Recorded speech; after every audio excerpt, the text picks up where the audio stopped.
Hey everybody, as I started cutting some wood today, I noticed that my saw was,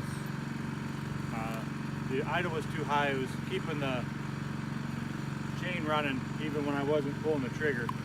So I'll show you today how to adjust the idle so that your chain doesn't run by itself. So what I'll do is I'll start it to show you what I'm talking about.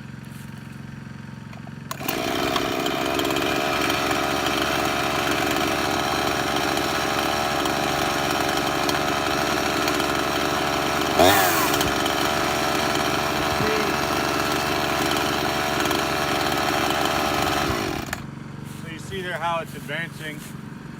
Yes, I did pull the trigger, but even when it was on idle, it was still advancing, and that was actually slower than it had been going.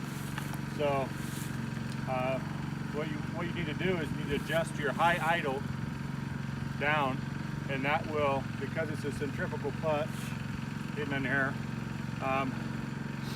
what's happening is the clutch is going around and it's throwing out, and so it's contacting I don't know the part, but it's contacting the drive and letting it go. So if you adjust your high idle down, that'll work. So come in closer. So what I do here,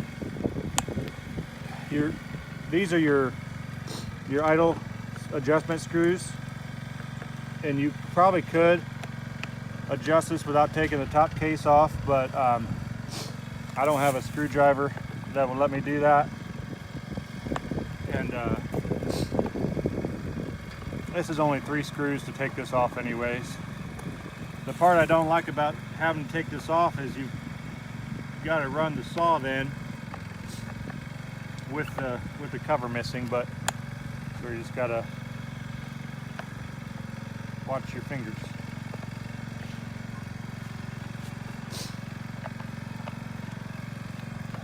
And this saw's been running this morning, so it's warm, so watch that.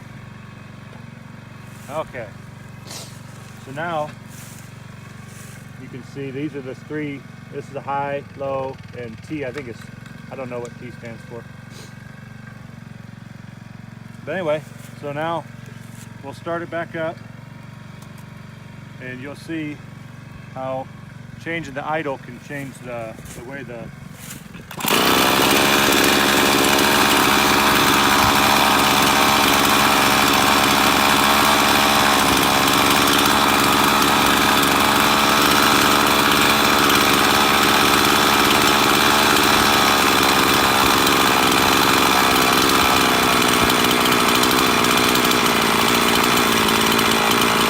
lowered the high idle. You can probably hear it. You also see that chain still wants to advance a little bit. You take it the other way.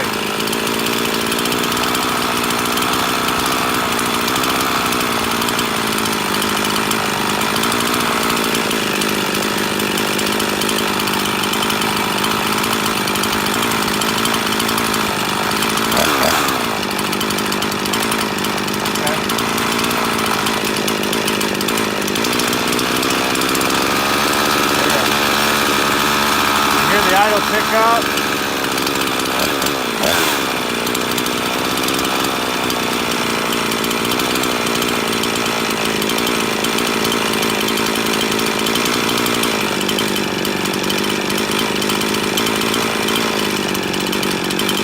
But you want to make sure it stays running. You put it down, you want to stall and die.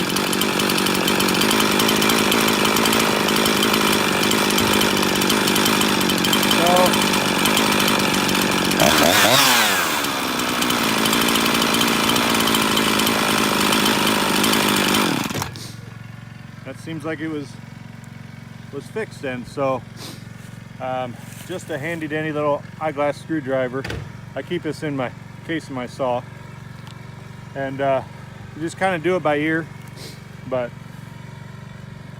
years and years ago, this is something that I wouldn't have known to fix, and probably would have taken it to the saw shop, and anyway, paid to have it done. But you can do it yourself, so Hope this video gives you confidence to do it, and I hope you find it useful. It won't let me hit the button.